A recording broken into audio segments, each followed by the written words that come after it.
अस्सलाम वालेकुम। आप लोगों ने अक्सर नोट किया होगा कि जो शुगर के मरीज़ होते हैं, जो डायबिटीज़ के पेशेंट होते हैं, उनके ज़ख्म जल्दी नहीं भरते हैं। स्पेशली अगर किसी के पाँव पे ज़ख्म हो जाए तो उसको 2 से 3 महीने भी लग जाते हैं ठीक होते हुए। तो ये हर मरीज़ का मेन कंसर्न होना चाहिए कि किस तरह वो इन ज़ख्मों से बच सकते हैं और वो क्या प्रिकॉशंस ले सकते हैं कि उनके ज़ख्म ना हो।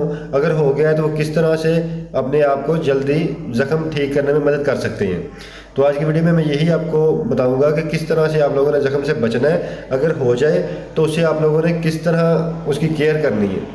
तो इसकी जो मेन वजह होती है वो होती है ब्लड ग्लूकोज लेवल्स। आपके ब्लड के अंदर ग्लूकोज लेवल्स हाई हो जाते हैं और ब्लड के अंदर ग्लूकोज लेवल हाई होने की वजह से दूसरे जितने भी सिस्टम होते हैं उनको सही तरह से काम नहीं करने दे रहे होते। ये हमारे कहीं भी अगर कट लगता है या हमारे कहीं ज़ख्म होता है तो हमारे अंदर मौजूद जो दिफाई निज़ाम है, वाइट ब्लड सेल्स, सफ़ेद खून के जो खुलिये होते हैं, उन्होंने वहाँ जाना होता है, वहाँ जरासीमों के ख़िलाफ़ उन्होंने लड़ना होता है और वहाँ ज़ख्म भरने लग जाता है। लेकिन जैसे मैंने बताया कि शुगर के मरीज़ों में उनका मुदाफ़ती निज़ाम या दूसरे सिस्टम्स बहुत स्लो हो जाते हैं काम करने में। जिस जगह पे अगर शुगर के मरीज़ को अगर किसी जगह पे कट लगा है या ज़ख्म लगा है तो दिफाई निज़ाम वहाँ तक एक तो पहुँच नहीं पाता, क्योंकि जो शुगर की जो खून की नालियाँ होती हैं ना, वो उन नालियों का तकरीबन वो ज़ख्म की जगह पे बंद हो जाती हैं। तो इसलिए दिफाई निज़ाम वहाँ तक सही तरह से पहुँच नहीं पाता, जिस वजह से देर लगती है।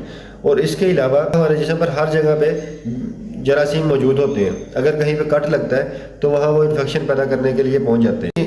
उसी वक्त हमारा मुदाफ़ती निज़ाम जो होता है, वाइट ब्लड सेल, सफ़ेद खून के जो खुलिये होते हैं, वो भी उस जगह पे पहुँचते हैं और जरासीम के ख़िलाफ़ उन्होंने मुदाफ़त करनी होती है और इस दौरान वो जरासीम को ख़त्म करके वहाँ पे ज़ख्म भरने लग जाता है। लेकिन चूँकि ग्लूकोज लेवल्स हाई होने की वजह से मुदाफ़ती निज़ाम अच्छी तरह से काम नहीं कर रहा होता, तो इसलिए जो शुगर के मरीज़ होते हैं उनके स्पेशली अगर पाँव पे ज़ख्म हो जाए या कोई भी ज़ख्म हो जाए तो वो ज़्यादा देर तक चलता है। तो पाँव के ज़ख्म के लिए ये है कि शुगर के मरीज़ों को चाहिए कि एक तो वो जूता कंफर्टेबल पहने, ठीक है, और दूसरी बात ये है कि अगर वो कोई नया जूता ख़रीदते हैं उसको 5 मिनट पहन के चलें।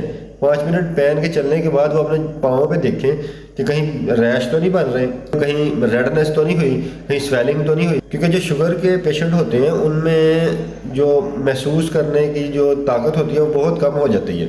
शुगर के लेवल हाई होने की वजह से एक ज़्यादती ये भी होती है कि उन्हें पता ही नहीं चल रहा होता कि उनके साथ चल क्या रहा है।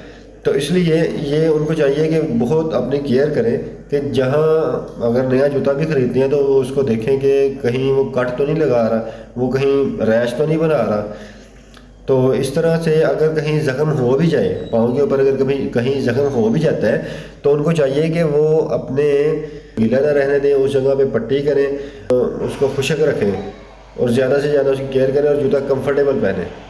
देखते हैं या पाँव पे देखते हैं कि कोई ऐसा ज़ख्म है शुगर के पेशेंट स्पेशली कि वो आसानी से हील नहीं होगा, तो उनको चाहिए कि फ़ौरन मेडिकल इंडिकेशन लें, डॉक्टर से रब्ता करें। हो सकता है आपको एंटीबायोटिक की ज़रूरत हो तो डॉक्टर आपको एंटीबायोटिक दे तो वो इंशाल्लाह जल्दी ठीक हो जाए। इसमें केयर ज़्यादा से ज़्यादा करनी है क्योंकि अक्सर शुगर के पेशेंट जो हैं वो केयर नहीं करते। हम देखते हैं कि वो एम्पुटेशन तक चला जाता है पेशेंट।